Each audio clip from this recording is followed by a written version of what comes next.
Welcome to Muddy River News This Week. I'm Bob Goff. Brian Allen recently won the election to be the next sheriff of Rawls County, Missouri, and he's my guest today. Hey, thanks for making the trip over, Brian. Thank you. I appreciate you having me. Congratulations on the win. Thank you. Anytime you're in a race, the important thing to remember is you want to win with 50% plus one vote, but you had a more comfortable margin of victory. What do you attribute that to? I went out and worked the community as much as I could, met as many people as I could. I know a lot of people in Rawls County, pretty much born and raised in that area. But there's a lot of areas, Perry, center area, that I didn't know a lot of people. So I spent a lot of time knocking on doors, a lot of events, talking to people, and just getting to know the community. And I know you did a couple events over there. I think you did some bingo calling at the junction and stuff like that. So, I mean, that's what you have to do when, your professional job kept you pretty much in Hannibal. Of course, part of Hannibal is in Rawls County, and you do live in Rawls County. But you are getting ready to retire after, 22 years on HPD? Be 22 years in November. And so what's your transition timeline look like? So I'll retire from HPD towards the end of November, and then we'll have, the election will be in November, and then I start the sheriff's job in January 1st. We say this because, yes, there still is a general election in November, but there has been no declared candidate, and I would say there's a very slim chance a write-in would emerge or anything like that. Right. And, I just kind of take it how it goes. Sure. It's kind of like the vote in August. Somebody asked me how I felt about it, and I'm like, I don't know how to feel about it. There's no indicator for any of it. No. So you just kind of take it as it comes and do what you need to do. And you got to tell people yard signs don't vote. That's always been a motto of mine for a lot of years. So once you take office, once you're sworn in, what is your first task as sheriff need to be?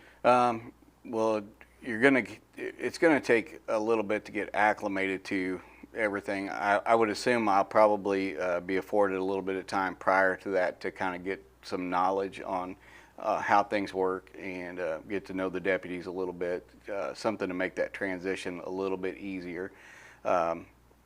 Sheriff Stinson has reached out to me. We're going to be able to get together and talk, and he's wanting to make that transition easy. He said it wasn't as easy for him, and he wanted to make it easier for me, which I really appreciate. Seems like a super good guy.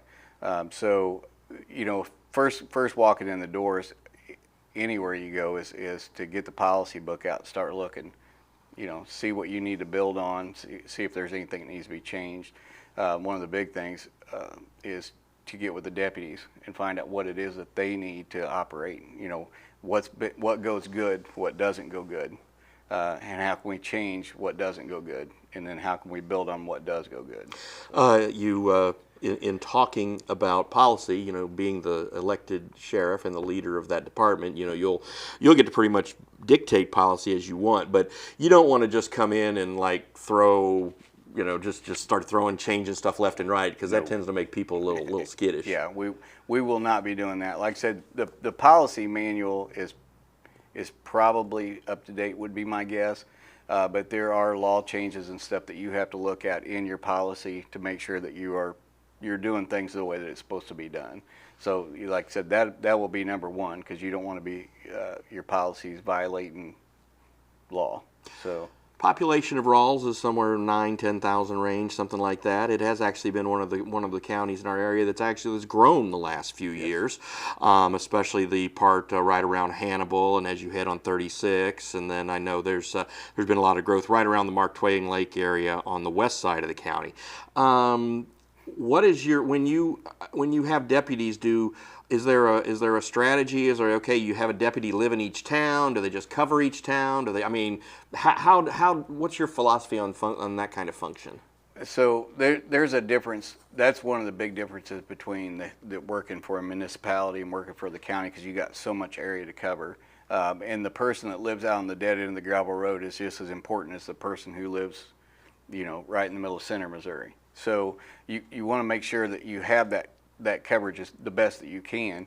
A lot of that depends on your manpower as well.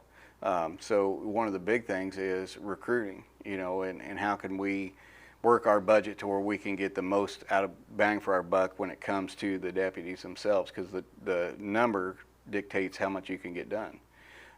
So, you know, as far as their patrolling, seems like they're doing a good job of patrolling right now. As I go out through the community, you know, you may run into an area that says, well, I haven't seen a deputy in 6 months, but for the most part, when I talk to people, they're like, oh yeah, you know, I see a deputy once or twice, you know, come through town or come through our area or come down our gravel or whatever. So I think they've been doing a pretty good job of that. I'm hoping that some of those things that I don't have to go in there and dictate anything. Sure. They just work, you know. If they don't, then we'll look at it. So. And that sounds like a pretty solid philosophy to go by. And then of course, you know, you got the high school right there in the middle of the county as well. And I believe, you know, you have officers who work hand in hand with the folks over at Mark Twain in case there's issues there, because kids are going to be kids sometimes. Yes. Do you believe in you know, any kind of preventive programs, any DARE stuff, all that kind of stuff? You gonna look into that? Yeah, we say being Hannibal, we started teaching a new program called the START program, which was implemented by the St. Charles County Police Department. They wanted to get away from DARE America, or DARE International, I guess, and so they came up with their own curriculum. Okay. And so we've actually adopted their curriculum there. It's something I would like to look at doing. It's not expensive for the public. So there doesn't have to be a whole lot of fundraising or coming out of a budget. There's a little bit, but it's not horrible bad.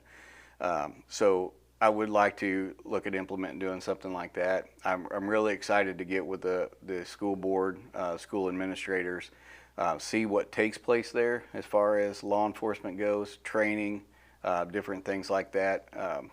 You know, active shooter stuff, just training for my deputies. It's always great to get into buildings and do training. Whether it be movements, different things like that, for the officers to be familiar with the building. Right.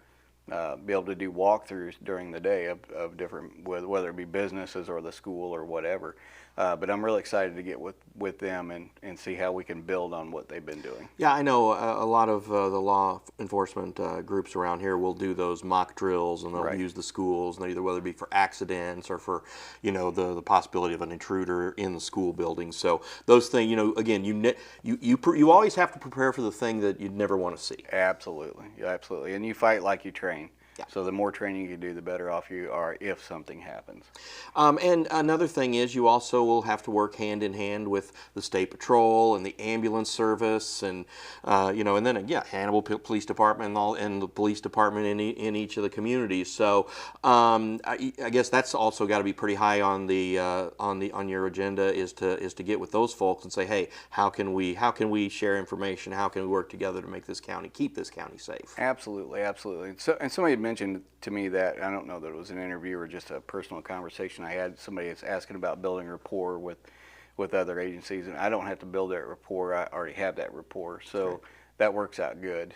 Like I said, I've been in law enforcement in this area for 22 years, and I've always got along with other agencies well, worked with them well. I worked as a detective for several years, and so I've been able to even work with the Quincy Police Department, Adams County, over on this side of the river, and made a lot of contacts there.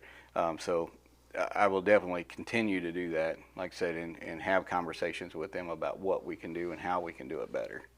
I guess as we kind of wrap up here, when you're looking at the county, and especially in the summer and the busy season at Mark Twain Lake, you know, when I was just home this weekend, and just the boats and the traffic and the travel and all that, you know, that's something that when you look at and you see, you know, a county that has, you know, again, between 9,000 and 10,000 people, but then you see this extra influx of maybe, you know, up to 1,000 other people around the lake on a weekend. That's something you kind of have to be aware of, is, hey, this is going to be a big holiday weekend. We may need to make sure that lake area, the South Lake area, we really kind of keep an eye on that. Absolutely, absolutely. And you have your park rangers, U.S. Army Corps of Engineers guys that work over there all the time. There's a lot of people already in that area, but as far as law enforcement, yeah, so between me and the troopers, we'll cover that area quite well. All right. Well, it's been a pleasure. Again, congratulations and best of luck at my home county. Oh, I appreciate it. That's all the time we have for now. I'm Bob Goff. We'll talk to you next week.